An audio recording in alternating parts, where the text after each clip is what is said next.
Hi. Mathematics proceeds by analogy quite often. You get used to being able to do certain kinds of things in one context. When you get to a different context, the first thing you look for is to see if you can do similar kinds of things.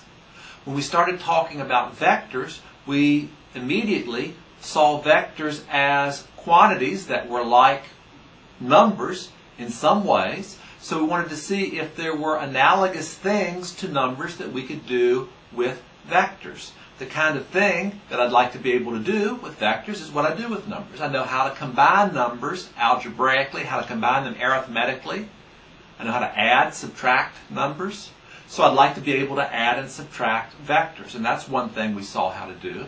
It's called the parallelogram law that lets you combine vectors by adding, and you could subtract vectors.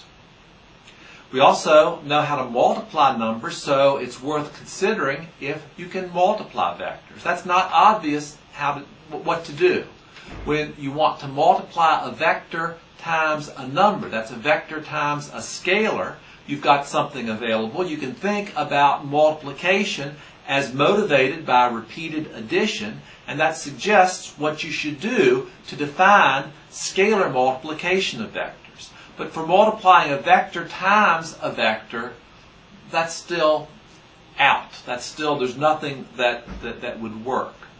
Well, there is a product for vectors that has some utility, so it gets introduced. It's called the dot product of vectors. It's got a wrinkle to it. The dot product of two vectors doesn't give you a vector back. The dot product of two vectors gives you just a number out. It's useful, and we're going to develop some of the uses of it today. And it acts like a product in that the product of vectors, the dot product of vectors, and adding vectors have relationships between those two operations that act algebraically like adding and multiplying numbers. Things like the distributive law works, and that's a motivation for saying, yeah, it's like a product. We should call it a particular kind of product for vectors. We should call it the dot product. Turns out that there's another kind that is discussed in the book in the next section called the cross product.